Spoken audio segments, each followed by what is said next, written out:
Hello everyone, आज date है 15 जनवरी 2023 और द हिंदू न्यूज एनालिसिस में आपका स्वागत है। इस वीडियो में हम द हिंदू की इंपोर्टेंट न्यूज को एग्जाम के पॉइंट ऑफ व्यू से डिस्कस करेंगे। नीचे डिस्क्रिप्शन बॉक्स में Telegram channel Volcano IAS academy का लिंक दिया हुआ है।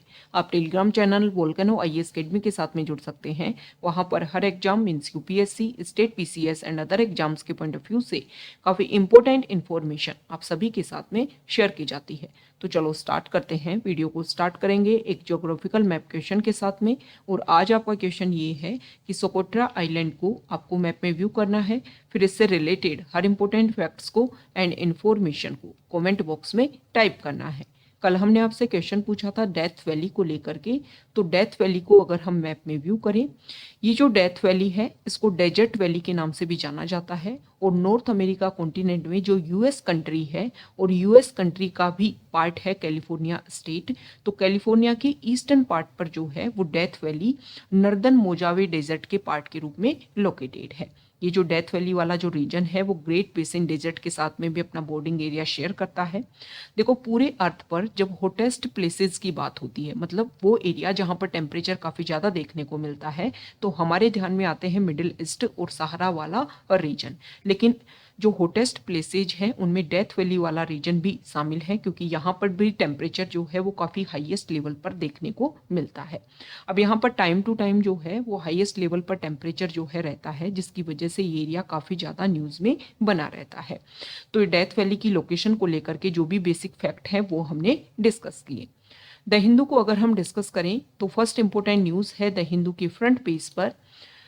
यहाँ पर जो आर्टिकल है, जोशीमठ में जो प्रेजेंट टाइम में लैंड सब्सिडेंस देखने को मिल रहा है, इसको लेकर के क्या हो रहा है कि बहुत सारे अदर ऑर्गेनाइजेशन कुछ रिपोर्ट रिलीज कर रहे हैं कि कितना जोशीमठ का एरिया जो है टाइम के साथ में सिंक हो रहा है। अभी हमने देखा भी कि इसरो ने अपनी सैटेलाइट रिसर्च के बेसिस पर रिपोर्ट रिलीज की, और उसमें उन्होंने बताया कि 27 दिसंबर से 8 जनवरी के बीच में कुछ दिनों में ही जो जोशीमठ वाला एरिया जो है वो 5.4 सेंटीमीटर तक धंस गया। मतलब जमीन जो है वहां पर टाइम के साथ में नीचे धंस रही है। तो NDMA national disaster management authority ने बोल दिया है कि वहां की जो पॉपुलेशन है वो वैसे ही फियर में है। अगर इस तरीके की रिपोर्ट रिलीज होती रही और सोशल मीडिया पर जो प्रेजेंट टाइम में जो सर्कुलेशन हो जाता है इस तरीके की रिपोर्ट का, इसकी वजह से जो प्रॉब्लम है वो और ज़्यादा क्रिएट हो जाएंगी। तो प्लीज़ प्रेजेंट टाइम में जो भी ऑर्गेनाइजेशन है वो अपनी कोई रिपोर्ट इस तरीके से रिलीज ना करे। तो यहाँ पर दो इंपॉर्टेंट टर्म है हमारे एग्जाम के पॉइंट ऑफ व्यू से, एनडीएमए और लैंड सब्सिडेंस। दोनों के बारे में हम डिस्कस करेंगे कि लैंड सब्सिडेंस होता क्या है। सबसे पहले हम बात कर लेते हैं लैंड सब्सिडेंस की। तो देखो, एक ऑर्गेनाइजेशन है national oceanic atmospheric administration, NOAA का मानना ये है कि सब्सिडेंस का मतलब होता है कि जो ग्राउंड एरिया है वो सिंकिंग हो जाए, मतलब जमीन जो है वो टाइम के साथ में नीचे धस जाए, इसको बोला जाता है सब्सिडेंस। ओके, अब क्यों होता है लैंड सब्सिडेंस? तो देखो, एक रीजन ये होता है कि लैंड के अंदर वाले एरिया पर जो भी मटेरियल है अगर उनमें मूवमेंट देखने को मिलता है तो उसकी वजह से भी, मतलब आप ये मानिए कि ये लैंड एरिया है और यहाँ पर इंटरनल लेवल पर जो भी लैंड की इंटरनल लेयर है वहाँ पर कुछ मूवमेंट हो रहा है, तो इसकी वजह से भी जो एरिया है वो सिंक हो सकता है, नीचे धंस सकता है। अब इसके कुछ नेचुरल रीजन भी होते हैं लैंड सिंकिंग के, लैंड सब्सिडेंस के, और कुछ मैन मेड रीजन भी होते हैं। नेचुरल रीजन की अगर हम बात करें तो अर्थक्वेक इसका एक रीजन है, सोइल इरोजन जो है वो इसका एक रीजन है। मैन मेड की अगर हम बात करें तो देखो, अर्थ के इंटरनल लेवल पर बहुत सारे मटेरियल होते हैं, बहुत सारे नेचुरल रिसोर्सेज होते हैं, तो उनको एक्सट्रैक्ट करने के लिए कोशिश की जाती है, जैसे कि ऑयल को, जैसे कि अगर हम बात करें वाटर को, और भी अदर इंपॉर्टेंट मटेरियल जो है उन सभी को निकालने की कोशिश की जाती है। मतलब माइनिंग जो एक्टिविटीज है इसकी वजह से भी लैंड सब्सिडेंस देखने को मिलता है। अब जोशीमठ में प्रॉब्लम क्यों क्रिएट हो रही है? तो देखो, आज संडे है और संडे वाले दिन साइंस पेज आता है, तो साइंस पेज पर भी जोशीमठ वाला जो इशू है उसको लेकर के आर्टिकल है। तो यहीं पर हम दोनों आर्टिकल को, साइंस पेज पर जो आर्टिकल है और यहाँ पर जो इशू है, दोनों को एक साथ डिस्कस कर लेते हैं। बेसिक प्रॉब्लम जो है वो भी वहाँ पर वहीं बताई गई है। तो देखो, अभी प्रेजेंट टाइम में ये जो रीजन है वो उत्तराखंड स्टेट का पार्ट है। ओके, अब पहले जो था ये उत्तर प्रदेश स्टेट का पार्ट था, तो उस टाइम एक मिश्रा कमेटी वहां पर बनाई गई थी। तब मिश्रा कमेटी ने रिकमेंडेशन दी थी कि यहाँ पर जो भी कंस्ट्रक्शन किया जा रहा है वो ना किया जाए। बेसिक रीजन ये बताया गया था कि देखो जोशीमठ जो एरिया है वो रियल में एक जगह नहीं है। टाइम के साथ में जो लैंड स्लाइड जो होता है उसकी वजह से जो एरिया खिसक करके नीचे आता है, जैसे कि ये माउंटेन रीजन है, यहाँ पर लैंड स्लाइड हुआ तो ये एरिया खिसक करके यहाँ पर नीचे आया और इस तरीके से स्टेबल यहाँ पर हो गया। ओके, तो इस तरीके से जोशीमठ है, तो प्लीज जोशीमठ को एक एरिया के रूप में डेवलप ना किया जाए क्योंकि यहाँ पर स्टेबिलिटी आपको देखने को ना मिलेगी। तो ये एक बेसिक रीजन है कि यहाँ पर जोशीमठ जो रीजन है वहां पर अनप्लान्ड कंस्ट्रक्शन है। सीवेज ट्रीटमेंट का जो प्रोसीजर है वो नहीं है, जिसकी वजह से वाटर जो है उसको ढंग से प्लांट तरीके से उसको एग्जीक्यूट नहीं किया जाएगा, तो वाटर यहाँ पर क्या हो रहा है, नीचे जमीन वाले रीजन में धीरे धीरे रिस रहा है। ओके, यहाँ पर बहुत सारी पॉपुलेशन जो है बहुत ज़्यादा इंक्रीज हो गई है क्योंकि यहाँ पर जो है टूरिज्म प्लेस के रूप में इस एरिया को डेवलप किया जा रहा है। दूसरी प्रॉब्लम क्या है कि यहाँ पर देखो कंस्ट्रक्शन के लिए जो नेचुरल फ्लो, क्योंकि हिमालयन रीजन में है तो बहुत सारी यहाँ पर स्मॉल स्मॉल स्ट्रीम जो है वो फ्लो करती होंगी और गंगा रिवर है, इन सभी को रोक करके यहाँ पर हाइडल पावर प्रोजेक्ट जो है बनाए जा रहे हैं। तो वाटर को रोका जा रहा है, स्टेबिलिटी पहले से नहीं थी जिसकी वजह से और प्रॉब्लम्स यहाँ पर क्रिएट हो रही हैं। साथ ही साथ में ये जो रीजन है वो सीस्मिक जोन 5 में आता है और काफ़ी एक्टिवली यहाँ पर ये इशू रहते हैं और ये जोग्राफिकल फॉल्ट जो है उसका रीएक्टिवेशन यहाँ पर देखने को मिल रहा है। जोग्राफिकल फॉल्ट, आप सभी ने अगर कॉन्टिनेंटल थ्योरी स्टडी की है ज्योग्राफी में तो आपने देखा होगा कि हमारी जो अर्थ है वो पहले अलग अलग प्लेटों में डिवाइड थी और फिर आपस में उनमें कोलिजन होता है, पुशअप होता है, जिसकी वजह से अर्थक्वेक और जो ये हम देखते हैं वोल्केनो इरप्शन ये हम देखने को मिलता है। तो हमारे इंडिया का जो हिमालयन रीजन है इसका कंस्ट्रक्शन आप सभी को पता होगा कि यूरेशियन प्लेट और जो इंडियन प्लेट है उनमें रेगुलर पुशअप यहाँ पर देखने को मिलता है। तो यहाँ पर जो सी था, यहाँ पर दोनों तरफ से जो रिवर आई उन्होंने धीरे धीरे यहाँ पर क्या किया, फिलअप किया और धीरे धीरे जब दोनों में यहाँ पुशअप हुआ तो जो भी यहाँ पर रिवर का जो फिलअप था, जो यहाँ पर रिमेन्स आकर के डालती थी, वो यहाँ पर एक माउंटेन के रूप में सामने आई है। तो यहाँ पर इंडियन प्लेट जो है वो यूरेशियन प्लेट को रेगुलर पुशअप करती है, जिसकी वजह से ये जो हिमालयन रीजन है वो क्या नहीं है, स्टेबल नहीं है। इस बात का हमें ध्यान में रखना चाहिए। और जो साइंस पेज पर जो आर्टिकल है उसमें क्लियरली बोला गया है कि हमारी गवर्नमेंट के जो प्रेजेंट टाइम में प्रोजेक्ट हैं, हमारी गवर्नमेंट क्या कर रही है कि बॉर्डर एरियाज तक एवरी वेदर रीच बनाने के लिए बहुत सारी टनल्स यहाँ पर बनाई जा रही हैं। साथ ही साथ में बहुत सारे हाइड्रो पावर प्रोजेक्ट यहाँ पर एस्टेब्लिश किए जा रहे हैं। जो रोड एरिया है उनको वाइडन किया जा रहा है और अभी कुछ टाइम पहले ही जो भी रोड एरिया है उनको एक्स्ट्रा इंक्रीज करने के लिए जो है वो जुडिशरी से भी परमिशन ली है कि ताकि फोकस किया जा सके और जो ऑल टाइम कनेक्टिविटी है, ज़्यादा से ज़्यादा जो हमारे ट्रांसपोर्ट व्हीकल्स हैं, ये सब कुछ की जो अवेलेबिलिटी है वो अच्छे से हो सके। तो ये सारे जो प्रोजेक्ट हैं इनको हमें ध्यान में रख करके काम करना होगा, नहीं तो ये जोशीमठ वाला जो इशू है वो अदर एरियाज में भी हमें फेस करना पड़ सकता है। तो बात कर ली हमने जोशीमठ इशू की। अब हम बात कर लेते हैं एनडीएमए की, नेशनल डिजास्टर मैनेजमेंट अथॉरिटी। इसके अगर हम बैकग्राउंड की बात करें तो देखो बहुत पहले से ये कोशिश की जा रही थी कि एक डिजास्टर मैनेजमेंट को रेगुलेट करने के लिए एक ऑर्गेनाइजेशन इंडिया में होना चाहिए। तो 1999 में एक हाई पावर्ड कमेटी बनाई, उसने रिकमेंडेशन दी। उसके बाद में 2001 में जब गुजरात में अर्थक्वेक देखने को मिला तब बात की गई कि डिजास्टर इस तरीके की आए तो उसको रेगुलेट करने के लिए कोई अथॉरिटी जो है वो इंडिया में होनी चाहिए। 10th फाइनेंशियल ईयर प्लान जो है, 10th फाइनेंशियल ईयर प्लान जो है उसमें भी बात रखी गई डिजास्टर मैनेजमेंट की। और फिर जो 12th नंबर का जो फाइनेंस कमीशन था उन्होंने भी बोला कि देखो डिजास्टर मैनेजमेंट को अगर हमें रेगुलेट करना है तो उसके लिए हमें फाइनेंशियल अरेंजमेंट भी करनी होगी। तो इस तरीके से एक प्रोसीजर रहा और उसी के बेसिस पर फिर 2006 में एक स्टेचुरी बॉडी के रूप में एनडीएमए को बनाया गया। और मेन इसका ऑब्जेक्टिव ये है कि जो भी डिजास्टर मैनेजमेंट जो भी इशू है डिजास्टर को लेकर के उन सभी में कोऑर्डिनेशन जो है उन इश्यूज को सोल्व करने की कोशिश करे एनडीएमए। और हमारे जो प्राइम मिनिस्टर है वो इसके चेयरपर्सन होते हैं। तो हमने फर्स्ट इंपॉर्टेंट न्यूज और जो भी इससे रिलेटेड इंपॉर्टेंट फैक्ट है उन सभी को यहाँ पर कवर कर लिया है। एक मिनट, नेक्स्ट इंपॉर्टेंट न्यूज है यहाँ पर फ्रंट पेज पर ही है। तो आर्टिकल रिलेटेड है कि देखो हमने पहले भी डिस्कस किया कि जम्मू एंड कश्मीर में जो मिलिटेंट्स इशू है वो टाइम के साथ में बहुत ज़्यादा इंक्रीज होते जा रहे हैं। तो 1990s में एक स्कीम लाई गई थी और उस स्कीम का नाम था विलेज डिफेंस कमेटी। 1990s में जो डोडा डिस्ट्रिक्ट था यहाँ का, वहाँ के लोगों को ट्रेन किया गया कि आपको वेपन दिए जाएंगे और कुछ रूल्स एंड रेगुलेशन बनाए गए जिससे आप अपनी खुद की सेफ्टी कर सको।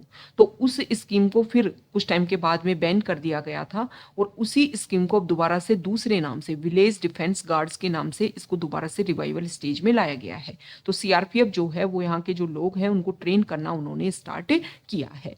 2000 में ये जो स्कीम थी विलेज डिफेंस कमेटी उसको डिस्बैंड कर दिया गया था और अब इसको दोबारा से रिवाइवल किया गया है।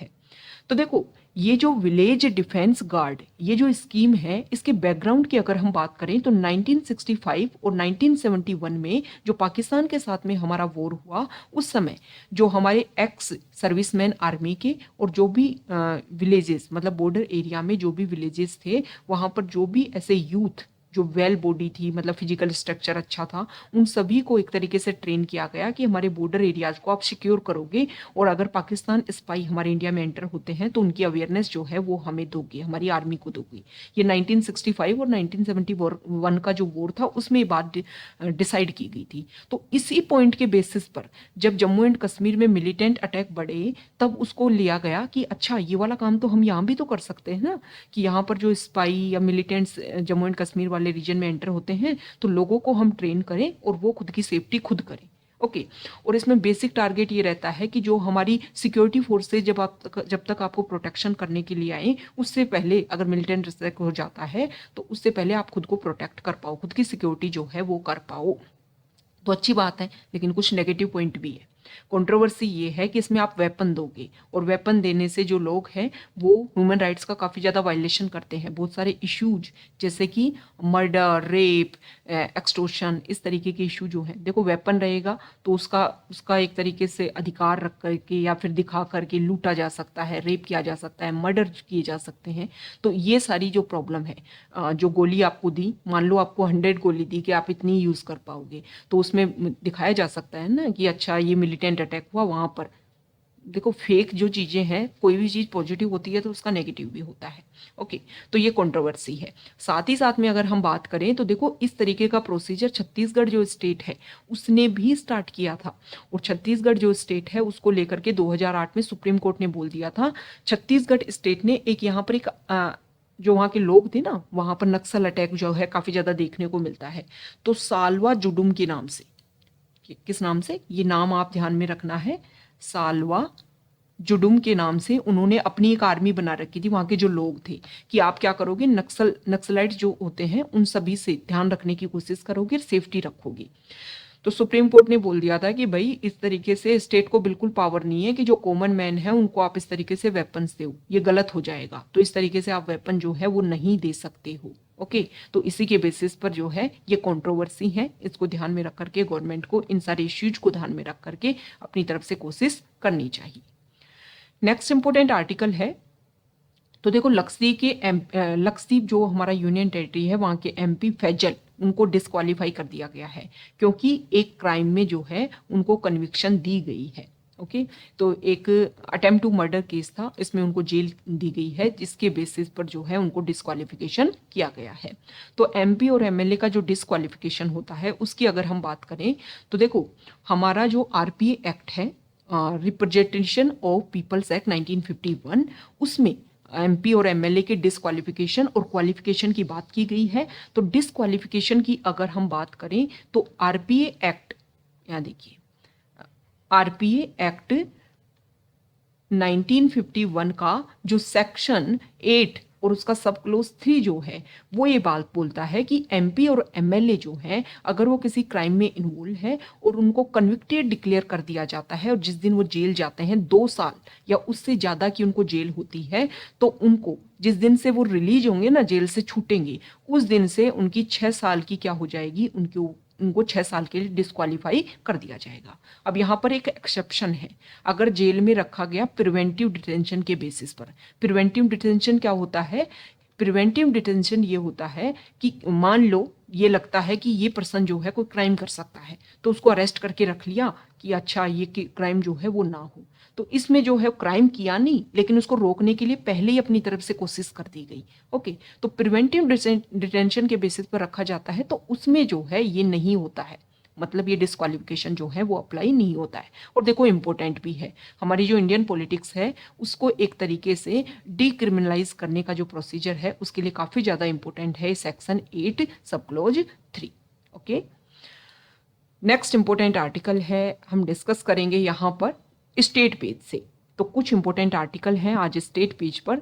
तो देखो सबसे पहले तो यहाँ पर ये गंगा सागर मेला जो है इसके बारे में यहाँ पर पेज नंबर 5 पर भी आर्टिकल है और पेज नंबर 9 जो है उसके ऊपर भी आर्टिकल है। दोनों को हम कंबाइंड वे में डिस्कस कर लेते हैं। तो यहाँ पर तो बताया गया है कि वेस्ट बंगाल गवर्नमेंट ने बोला है कि हम गंगा सागर मेला पर 150 करोड़ रुपीस खर्च करेंगे। और वहाँ पर जो आर्टिकल है पेज नंबर 9 पर, वहाँ पर ये बताया गया है कि ये जो गंगा सागर मेला जो है वो सागर आइलैंड पर होता है। अभी सागर आइलैंड को अगर हम मैप में व्यू करें तो यहाँ पर देखिए ये हमारा वेस्ट बंगाल है और ये है हमारा सागर आइलैंड वाला रीजन। ओके, अब यहाँ पर क्या है कि ये बे ऑफ बंगाल वाला रीजन है, तो यहाँ पर स्मॉल स्मॉल और भी आइलैंड है। अब धीरे धीरे क्या होता है कि यहाँ से ये जो सी लेवल जैसे जैसे बढ़ रहा है तो स्मॉल स्मॉल आइलैंड क्या हो रहे हैं, यहाँ डूब रहे हैं। तो यहाँ से लोग आकर के यहाँ पर रह रहे हैं सागर आइलैंड। अब यहाँ पर जो लोग हैं उनके लिए एक तरीके से जॉब जो है वो काफी बड़ा इशू बन गया है। तो ये गंगा सागर मेला जो है इस पर ये ज्यादातर डिपेंड रहते हैं, क्योंकि इस गंगा सागर मेला जो मकर संक्रांति वाले दिन आयोजित किया जाता है यहाँ पर सागर आइलैंड पर, और लाखों की संख्या में यहाँ पर लोग आते हैं। इसमें क्या करते हैं कि गाय का जो बछड़ा होता है, जो काफ होता है, उसको लेकर के कुछ रिचुअल्स क्रिएट करते हैं, रिचुअल्स सेरेमनी जो है वो की जाती है। तो लोग यहाँ पर काफ बछड़ों को पालते हैं और सिर्फ इस गंगा सागर मेले के ऊपर ज्यादातर अपनी डिपेंडेंसी शो जो है वो कर रहे हैं। तो इसकी वजह से गंगा सागर मेला जो है वो न्यूज में है। तो गंगा सागर मेला के बारे में तो हमने देख ही लिया कि मकर संक्रांति को सेलिब्रेट किया जाता है, लाखों की संख्या में लोग आते हैं। और यहाँ पर हुगली रिवर जो है वो बे ऑफ बंगाल में आकर के मर्ज होती है। कपिल मुनि का यहाँ पर टेम्पल है और यहाँ पर ये मेला जो है ऑर्गेनाइज किया जाता है। तो बेसिक बातें तो हमने डिस्कस कर ली है। नेक्स्ट इंपोर्टेंट आर्टिकल है, हाँ देखो, नील कुरुंजी सेंचुरी। नील कुरुंजी काफी ज्यादा न्यूज में रहा। नील कुरुंजी की अगर हम बात करें तो नील कुरुंजी एक फ्लावर है और जो ब्लू कलर का होता है और लगभग 12 साल में ये जो है ब्लूम करता है, मतलब 12 साल में खिलता है, क्योंकि इसका पोलिनेशन जो पीरियड है वो काफी लंबा होता है। ओके, और जब मैच्योरिटी के टाइम में होता है ये फ्लावर तो पर्पल कलर में अपने आप को चेंज कर लेता है। तो ये इंपॉर्टेंट फैक्ट है कि 12 साल में खिलता है। तो केरला जो गवर्नमेंट है उन्होंने डिसाइड किया था कि भाई क्या है, ये नील कुरुंजी जो सेंचुरी है उसको आप क्या कर दो, नील कुरुंजी वाला जो रीजन है उसको आप सेंचुरी के रूप में डिक्लेयर कर दो। तो यहाँ पर क्या है, 2006 में अनाउंस किया गया कि इस रीजन को हम सेंचुरी के रूप में डिक्लेयर करेंगे, लेकिन अभी तक इसका डिमार्केशन नहीं हुआ है। तो यहाँ पर जो लोग रहते हैं उनको काफी ज्यादा इशू क्रिएट होते हैं, जैसे कि उनका जो पोजीशन सर्टिफिकेट है लैंड एरिया को लेकर के वो काफी ज्यादा मतलब बहुत ही हार्श कंडीशन होती है उनको उसको ऑब्टेन करना। तो काफी ज्यादा इशू है। तो इसको लेकर के बोला गया है कि जो भी डिमार्केशन है पेंडिंग जो प्रॉब्लम चल रही है इसको लेकर के आप इसको स्टेबल करो, और जो भी सेंचुरी डिक्लेरेशन करने की बात की थी उसको आप डिक्लेयर करो। देखो हमने ये देखा कि 12 साल में ये फूल जो है वो खिलते हैं। तो तमिलनाडु की एक ट्राइब है, वो ट्राइब का नाम है पालियान। क्या नाम है? पालियान ट्राइब का नाम है। ये पालियान ट्राइब क्या करती है, नील कुरुंजी जो फ्लावर है इनका यूज करती है एज को कैलकुलेट करने के लिए। मतलब ऐसे बोलते हैं ना कि अच्छा पिछली बार से पिछली बार जब है नील कुरुंजी फ्लावर जो है ना तब खिले थे तब ये इंसान जो है पैदा हुआ था, तो उसके अकॉर्डिंग जो है वो एज को काउंट करते हैं। नेक्स्ट इंपोर्टेंट आर्टिकल है यहां पर, एक मिनट, हाँ देखो यहाँ पर सबरीमाला अयप्पा टेम्पल जो है वहाँ पर बहुत सारी संख्या में लोग इकट्ठे हुए। और ये एक तरीके से ये जो टेम्पल है वो एक हिल टेम्पल है। लोग यहाँ पर काफ़ी ज़्यादा संख्या में इकट्ठे होते हैं, क्योंकि ऐसे बोलते हैं कि इवनिंग टाइम में यहाँ पर जो है एक सेलेशियल स्टार जो है वो शो होता है और काफ़ी ज़्यादा इंपॉर्टेंट होता है। तो उसको देखने के लिए यहाँ पर काफ़ी ज़्यादा संख्या में लोग आते हैं। एक सेकेंड, नेक्स्ट यहाँ पर जो आर्टिकल है देखो, सुप्रीम कोर्ट ने एक इम्पोर्टेंट बात बोली है।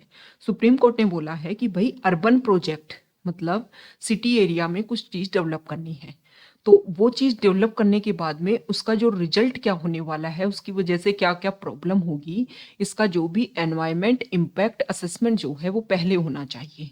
यहाँ पर उन्होंने बोला कि बेंगलुरु जो सिटी है वहाँ पर बहुत सारे ऐसे कंस्ट्रक्शन किए गए जिसकी वजह से वहाँ पर जब हैवी रेनफॉल देखने को मिला तो वहाँ पर प्रॉब्लम्स काफ़ी ज़्यादा क्रिएट हो गई, फ्लड की सिचुएशन जो है वहाँ पर बन गई।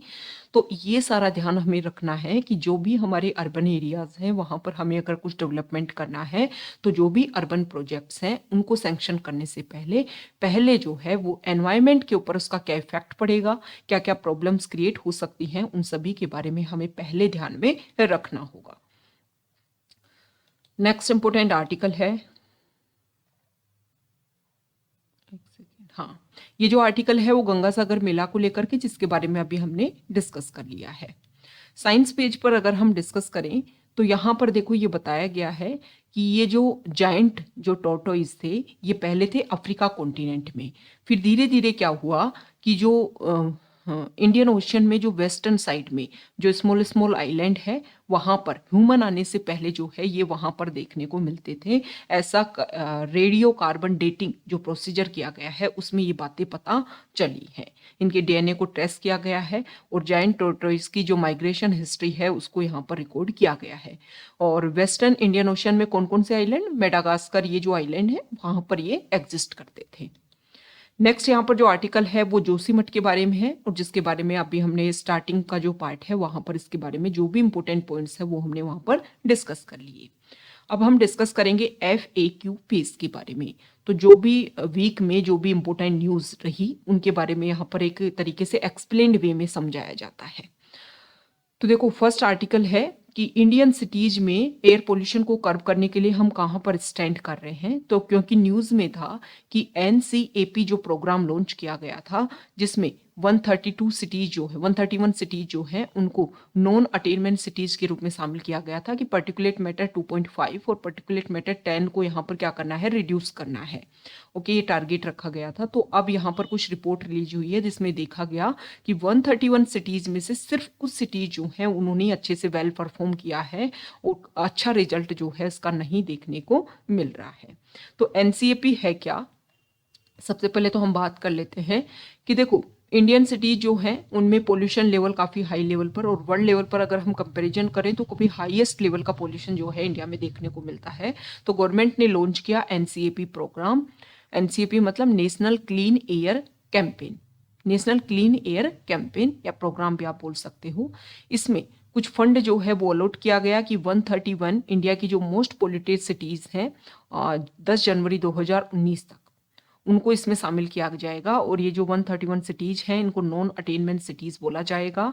और ये वो सिटीज़ हैं जो national ambient air quality standard को 2011 से 2015 के बीच में NAAQS स्टैंडर्ड के according national air quality monitoring programme के अंडर नहीं आती है। मतलब इसमें पोल्यूशन लेवल जो है काफ़ी ज़्यादा है, ओके, और वहाँ पर कंट्रोल नहीं हो पा रहा है, तो उनको यहाँ पर रेगुलेट करने की कोशिश की गई। एक अलग प्रोग्राम जो है इसमें बनाया गया।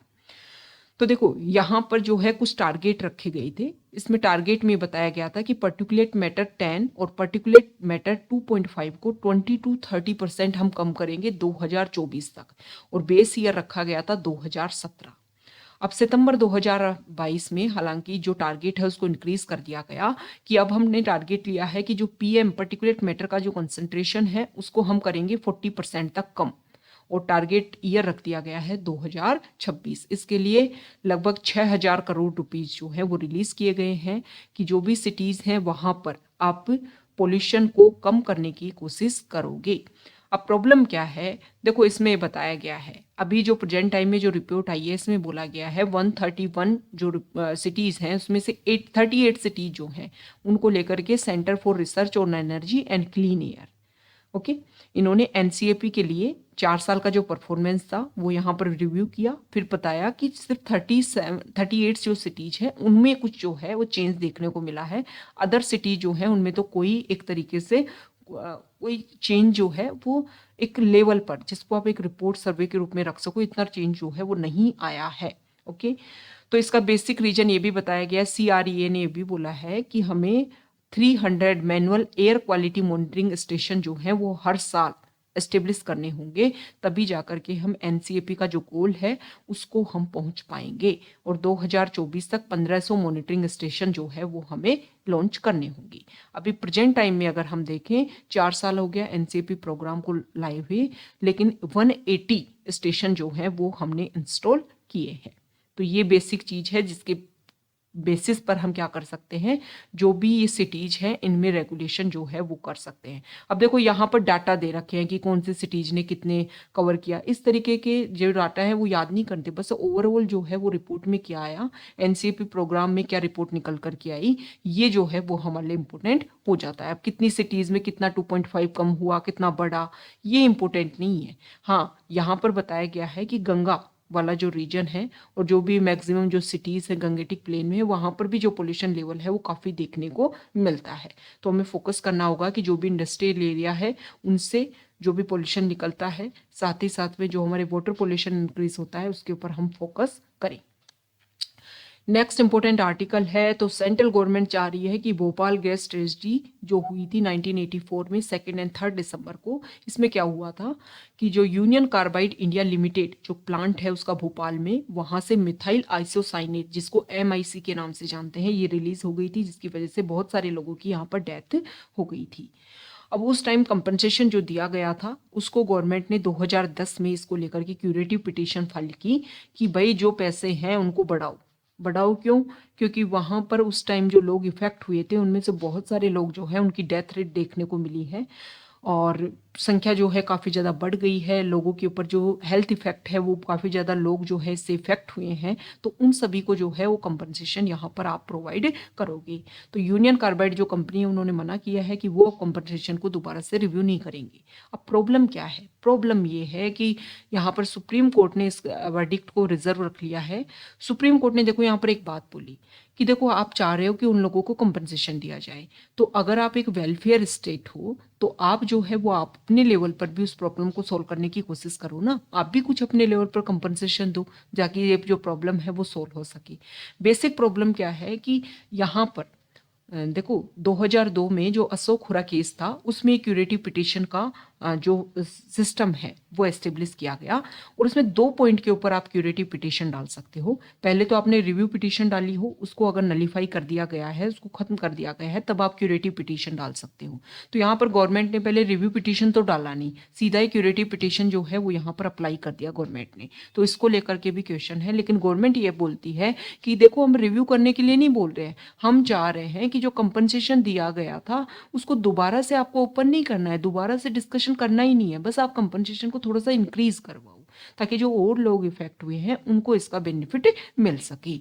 तो क्यूरेटिव पिटीशन 2 पॉइंट पर डाल सकते हो, एक तो आपको लगे कि जज जो है वो बायस थे और दूसरा ये है कि किसी भी केस में अगर आप इन्वॉल्व थे वहां पर आपकी सुनी ही नहीं गई, एक पक्ष को सुनते हुए ही फैसला दे दिया गया, तो उसके बेसिस पर क्यूरेटिव पिटीशन डाली जा सकती है। तो यहाँ पर देखो गवर्नमेंट का ये मानना है कि कंपनसेशन ज़्यादा होना चाहिए, क्योंकि देखो उस टाइम की अगर हम बात करें तो तब ये बोला गया था, यहाँ पर डाटा दे रखे हैं कि कुछ लोग जिनको टेम्परेरी डिसेबिलिटी और कुछ माइनर इंजरी जो केस है वो 20,000 और 50,000 थे 1989 के टाइम में, लेकिन रियल में अगर हम देखें तो वो लोग जिनको कुछ इंजरी हुई है, टेम्परेरी इंजरी डिसेबिलिटी आई है, वो उनकी संख्या थी लगभग 35,000 और वो लोग जिनको माइनर इंजरी केसेस थे वो लगभग 5.5 लाख के लगभग थे। मतलब आप मानिए कि कितने लोग जो हैं उससे प्रॉब्लम इससे हुई थी। गवर्नमेंट का चार्ट ये बोलता है, अपेक्स कोर्ट में मतलब सुप्रीम कोर्ट में जो उन्होंने डाटा रखे हैं तो उन्होंने बताया है total number of death, disability, injury, loss of property, livestock have increase to 5,74,376 from the 2,05,000। मतलब उस टाइम रखा गया था कि 2,05,000 चीजें जो है ओवरऑल इफेक्ट हुई हैं, लेकिन भाई रियल में देखो तो आप लगभग 6 लाख की चीजें जो हैं वो इससे इफेक्ट हुई है। तो कंपनसेशन जो है वो इंक्रीज होना चाहिए, ऐसा गवर्नमेंट का बोलना है। नेक्स्ट यहाँ पर जो आर्टिकल है जो गवर्नर और चीफ मिनिस्टर के बीच में जो रिफ्ट मतलब तमिलनाडु में जो इशू हुआ उसके बारे में यहाँ पर बताया गया है। तो देखो तमिलनाडु में यहाँ पर पहले भी इस तरीके का इशू 1993 से 1995 के बीच में जब M चन्ना रेड्डी यहाँ के गवर्नर थे और चीफ मिनिस्टर थी जयललिता, तब भी इस तरीके का इशू हुआ था। हालांकि जो टेक्स्ट है उसको यहाँ पर स्क्रैप करके या कुछ पार्ट को छोड़ करके नहीं पढ़ाया गया था गवर्नर के द्वारा। और यहाँ पर अगर हम डिस्कस करें केरला में इस तरीके का इशू जो है वो 3 बार देखने को मिल चुका है। 3 गवर्नर जो हैं उन्होंने टाइम टू टाइम अपना जो भी असेंबली एड्रेस है उनमें कुछ सेक्शंस को स्किप किया था। यहाँ पर देखो कुछ प्रेसिडेंट का रोल भी बताया गया है कि अलग अलग प्रेसिडेंट ने भी टाइम टू टाइम इस तरीके का 1960 के टाइम में जब प्रेसिडेंट राजेंद्र प्रसाद थे तब उन्होंने भी कुछ करेक्शन किए थे। और 1987 एंड 1992 में यहाँ पर आर वेंकट रमन जो हैं उन्होंने भी कुछ यहाँ पर स्क्रैप किया था। और यहाँ पर बताया गया 2012 से 2017 के बीच में प्रणब मुखर्जी जो थे तो उन्होंने भी जो है कुछ पॉइंट्स को जो है वो स्क्रैप करने की, कुछ चेंज करने की जो है वो कोशिश की थी। तो देखो बेसिक चीज़ ये है कि जो गवर्नमेंट है वो चाहती है कि गवर्नर का पोस्ट ये है कि रूल वो काम करे काउंसिल ऑफ मिनिस्टर की एड एंड एडवाइस के अकॉर्डिंग, तो उसको फॉलो करे गवर्नर, अपने अकॉर्डिंग जो है वो कोई भी पॉइंट्स को एस्टेब्लिश करने की कोशिश ना करे। ये क्लैश है। और देखो पहले भी हमने डिस्कस किया है एडिटोरियल पेज पर, एक दिन शायद 2 दिन पहले की बात है, इंपॉर्टेंट पॉइंट उसमें रखा गया था कि गवर्नर करते क्या है, गवर्नमेंट की जो स्कीम है, जो पॉलिसीज है, उनको यहाँ पर रिप्रेजेंट करते हैं और फिर उन स्कीम पॉलिसीज के ऊपर क्या किया जाता है, डिस्कशन किया जाता है। तो एक तरीके से गवर्नमेंट का पार्ट रखते हैं गवर्नर और उसके बीच उसको लेकर के एक डिस्कशन का मोड मिलता है। ओके, जो भी उनका स्पीच होता है तो इसमें जो गवर्नर है वो गवर्नमेंट की इन बात को रखें और पहले से जो पॉइंट है या डिस्कशन का जो पॉइंट है उसको रेगुलेट करवाने की कोशिश करें। तो गवर्नर का जो काम है, जो हमारे कॉन्स्टिट्यूशन प्रोविजन रखे गए हैं उनके अकॉर्डिंग उनको काम करना चाहिए। तो ये आज का हमारा द हिंदू न्यूज़पेपर का डिस्कशन है। अगर आप यहाँ तक आए हैं, वीडियो आपको अच्छा लगा है तो प्लीज़ वीडियो को लाइक कर दीजिए, शेयर कर दीजिए और चैनल को सब्सक्राइब कर दीजिए। Okay, thank you.